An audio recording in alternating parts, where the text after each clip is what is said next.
कंबोल माणूस वेळा झाला की असं तेच बाईट घ्या, मला काय बाईट देण्याची गरज नाही आता। आवर साहब आप ये गरीब लोग का देखो, ये गरीब लोग के घर में क्या हुआ है करके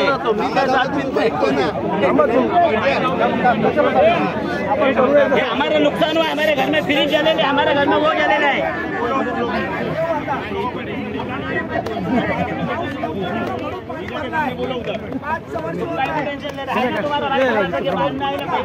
मदत करा त्यांना, आपण सरकारकडे जा आणि पंचनाम्यासाठी पैसे आणा, आम्ही जसं गेलोय गरिबांना मदत करू। ऐसे चुचुंदर बहुत आए मेरे पास, बहुत चुचुंदर गए।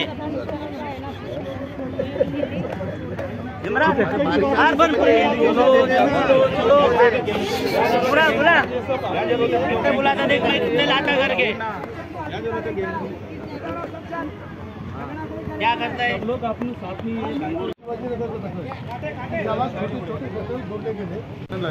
आता कॉम्पिटन्सची बातमी 3 वर्ष कार घाल करून त्याची निवड झाली नाही। इकडे हे करणार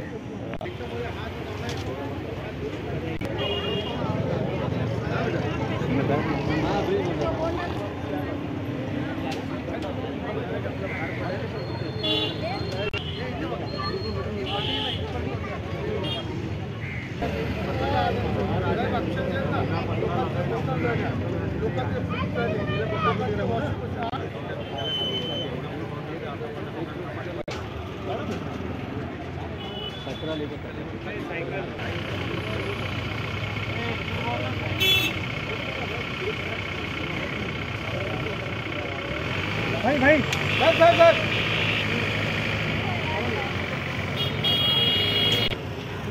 डबल मारते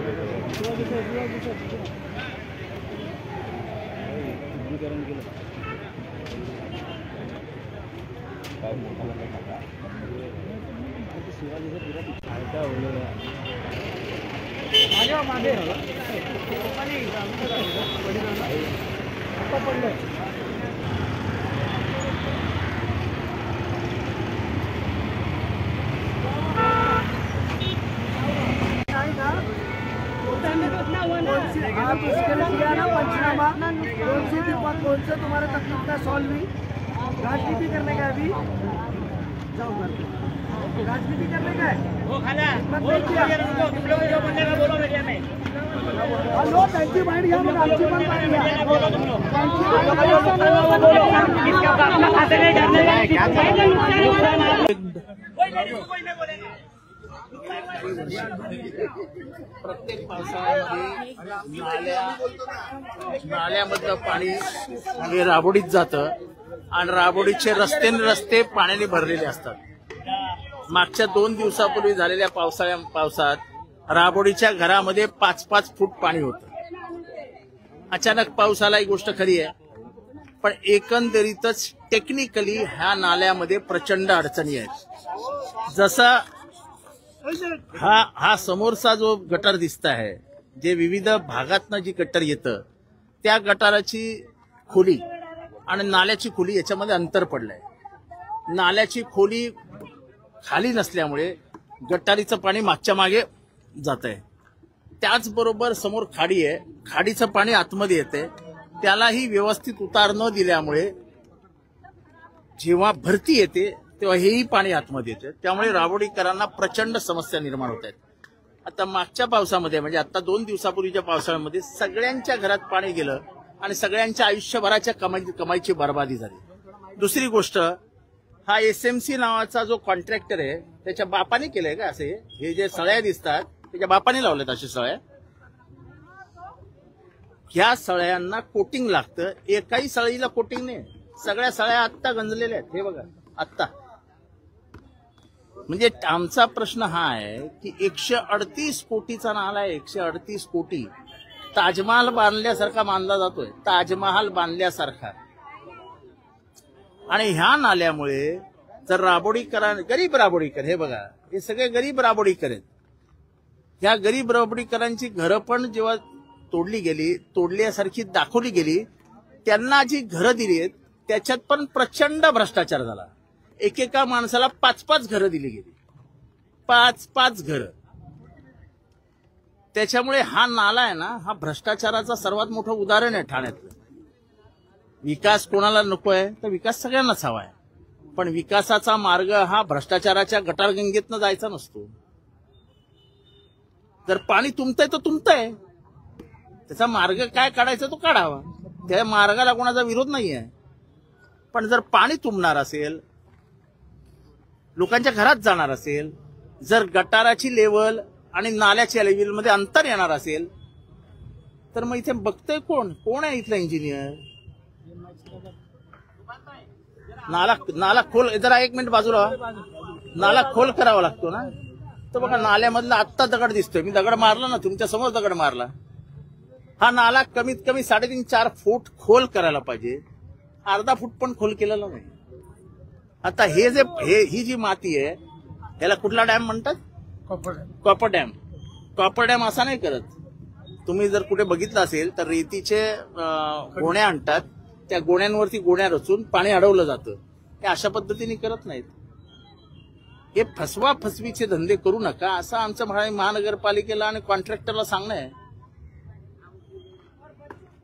त्यामुळे जर पाणी भरलंय तर भरलंय. आता आज ह्यांची घरं उद्ध्वस्त झाली, 5-5 फूट पाणी गेलं घरामध्ये. हे सगळे 2,000-5,000 रुपये कमाई करणारी लोक आहेत, त्यांचं घरदार उद्ध्वस्त झालं. महानगरपालिका भरपाई करून देणार आहे काय? महानगरपालिका श्रीमंत महानगरपालिका आहे, भ्रष्टाचाराने बुडलेली महापालिका आहे, त्यांनी द्यावं ना यांना भरपाई करून. पाणी भरलं तर भरलं ना, त्याला काय करणार? लोकांची समस्या आहे, लोक बोंबळणार, लोक ओरडणार. गोरगरिबांचा जर संसार उद्ध्वस्त झाला असेल तर झालाय. त्याच्यावरती जर उपाय शोधणार नसेल महानगरपालिका तर आम्हाला बोलावं लागेल, म्हणून आम्ही बोलतो. ठाणेकरांचा पैसा कुठेतरी वाया चालला का? अशा ठाणेकरांचा पैसा कळव्याच्या खाडीत चाललाय. तो बघा, इथनं जो वाहतो तो डायरेक्ट कळव्या खाडीत जातो. कळव्याच्या खाडीच्या टोकाला जाऊन बघा, ह्याच मातीचा पूर्ण भर तिथे जमा झालाय आणि त्यामुळे तिथंही पाणी वाहत नाही, आणि त्यामुळे तिथेही पाणी पुढे जात नाहीये. आणि हा नाला हा महत्वाचा नाला आहे. हा नाला सावरकर नगर, इंदिरानगर, हा जो मेन नाला आहे त्या इथनं येतो तो आंबेडकर रोडवरनं, तो हा नाला आहे. म्हणजे ठाण्याचा प्रमुख नाल्यांपैकी हा एक प्रमुख नाला आहे. हा एक नाला तुम्ही दाखवलेला आहे. येणाऱ्या काळात अनेक घोडबंदर पट्ट्यामधले असेल. घोडबंदर पट्टा असो, कळवा असो, खारेगाव असो, मुंब्रा असो, दिवा असो, नाले सफाईनी ठाण्याचं वाटोळं झालंय. वाटोळं 90% सफाई झाली म्हणतात. अनेक 90% नाही, 10% सफाई झालेली नाही. 90% काय सांगतात ते? 10% सफाई झालेली नाही. नाले सफाईमध्ये सफाई झालेली नाही. 90% काय सांगतात ते? 10% सफाई झालेली नाही. नाले सफाईमध्ये फक्त भ्रष्टाचार भ्रष्टाचार आणि भ्रष्टाचार एवढंच चालतं. ह्या नाल्याबद्दल पुढची चर्चा असेल ती लवकरच समजेल तुम्हाला. याच्या भ्रष्टाचाराची चौकशी केली पाहिजे. हा एसएमसी नावाचा जो ठाण्याचा जावई आहे, त्या एसएमसीला जे तुम्हाला एक साधं सांगतो, एसएमसीला ठाण्यामध्ये विद्युतीकरण करण्याचं कॉन्ट्रॅक्ट मिळालं होतं. ते माहिती आहे, मध्यंतरी ठाण्याच्या सगळ्या पोलला असं ते गोलगोल गोलगोल गोलगोल असं फिरवून ते लाईट लागायचे. किती लाईट चालू आहेत? कुठे चालू आहेत? मग काय फक्त 6 महिने दाखवण्यासाठी एसएमसीला कॉन्ट्रॅक्ट दिलं होतं का? एसएमसी हा आपले वशिले वापरून कॉन्ट्रॅक्ट घेतो आणि ठाणेकरांना लुटण्याचं काम करतो. एसएमसीच्या प्रत्येक ठाणे महानगरपालिकेच्या कॉन्ट्रॅक्टची चौकशी झाली पाहिजे. पेंटिंग एसएमसी, लाइटिंग एसएमसी, नाला एसएमसी, रस्ता एसएमसी. एसएमसी काही जणांच्या खांद्यावर बसतो आणि महापालिकेत जातो. अनेक लोकप्रतिनिधी नजीमुल्ला यांची हालचाली सुरू झालेली आहे. ते जाऊ द्या, कुठेतरी असल्या लोकांकडे मी लक्ष देत नाही. या चॅनल मार्फत तुम्हाला आवाहन करतो, हे तुमचे मुंब्रा कौसाचे रजनीश म्हणजे श्रीमा मुंब्रा देवी जसा भ्रष्टाचार केलेले काम नाहीये. हे ईपीसी कॉन्ट्रॅक्टर ठाणे महापालिकेतला पहिला इंजिनिअरिंग प्रोक्रुटमेंट कन्स्ट्रक्शन. डॉक्टर ऐकून घ्या जरा, तुमच्या मार्फत सांगतो.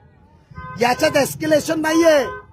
जो 72 कोटीचं काम 4 वर्षापूर्वी दिलेलं आहे, सिमेंटचा का भाव किती पण वाढू द्या, लेबर वाढू द्या, आरसी स्टील वाढू द्या, त्याला वाढून पैसे कॉन्ट्रॅक्टरला भेटणार नाही. हे नजीब मुल्ला आहे. ट्रेजरीचे पैसे कसे वाचवायचे ना, तुम्ही सभागृहात काम करताना बघितलंय. ईपीसी कॉन्ट्रॅक्ट आहे, 72 कोटीचं काम आणि 100 कोटीचा घोळा आला तर 28 कोटी आव्हाडांनी कमवलेले मंत्री म्हणून त्यांनी आम्हाला आणून दिले का?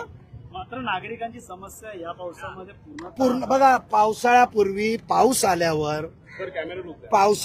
पाऊस आल्यावर स्ट्रॉंग ड्रेन सिस्टम स्वच्छता चालू होती.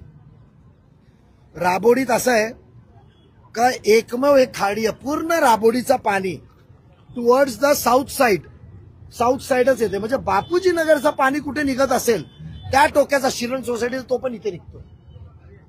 सर्व पंचगंगाचं पाणी इथे निघतो. तर त्याच्यामुळे याच पट्ट्यावर माती असल्यावर, मोठ्या प्रमाणात खोल एरिया असल्यावर स्ट्रॉंग ड्रेन समोर नाले सफाई झाली नाही. गटरासमोर कचरा होता. नाला आणि वागले स्टेट आणि उत्तरचल प्रभाग समिती, लोकमान्य प्रभाग समिती या प्रभाग समितीचे नाले इथे येतं. 14 किलोमीटरचा नाला आहे. नाला रुंद केला आम्ही, होईल ना टप्प्यात. माती इथे असल्यावर पाणी क्लॉक झाला. पाणी क्लॉक झाल्यावर पडलेला पावसाच्या रस्त्याचा पाणी लोकांच्या घरात शिरला. 2 दिवसात मी तुम्हाला सांगतो, तुम्ही आता माझ्याबरोबर गल्लीत चला, पूर्ण गल्ली स्वच्छ केली. आज पण काम चालू आहे. 2 दिवसात, काल सकाळपासून 24 तास झालेले. माझे सहकारी स्वतः खुर्ची टाऊन बसून महापालिकेच्या अधिकारी मार्फत पूर्ण धुवून घेतात. तुम्ही जाऊन बघा. कोणी सांगणार का 5 तास पाणी तुंबला होता, चिखल होता, पूर्ण स्वच्छता केली. महापालिकेची निवडणूक आली त्यामुळेच अरे आव्हाड साहेबांचा एक मिनिट ऐका. आव्हाड साहेबांना कॉम्प्रोमाइज पाहिजे. मी कळवा मुंब्राला येऊ नये. आणि तो सुहास देसाई तो कुठे जाऊन बसतो, कुठून निरोप आणतो ते आता उघडतो ना मी. त्यांनी निवडणुकीत राजकारण करावा. कितना मुसलमानों को गाली देता है वो मुसलमानों के सामने रखेंगे, कितना हिंदुओं के साथ जातिवाद करता है वो भी बताएंगे हम लोग. काल तो ऑफर होती मला सुहास देसाईचा मेसेज आहे.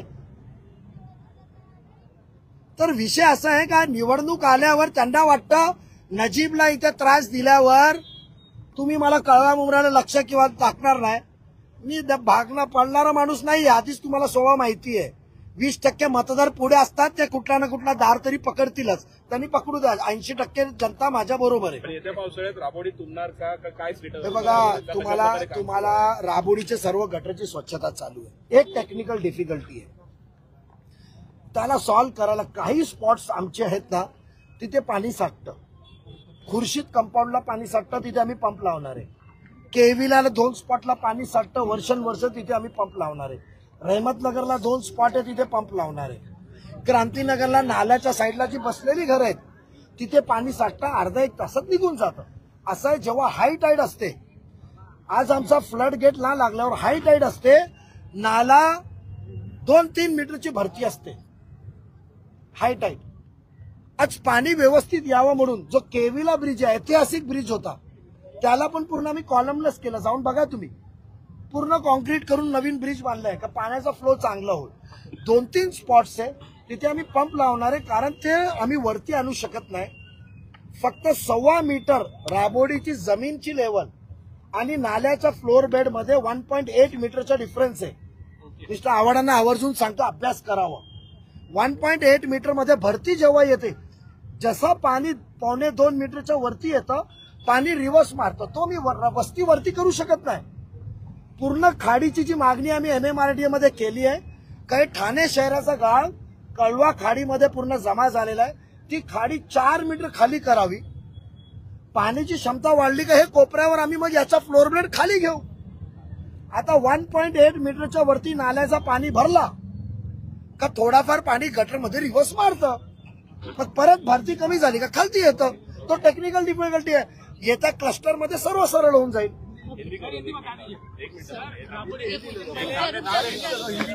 चला मराठी आवाज एक बाबा सर, राबोड़ी में कुछ दिन पहले लोगों के घर में पानी भरा था, आपने माफी भी मांगी थी उसको लेकर, लेकिन तुम्हारा जिस तरीके से विधायक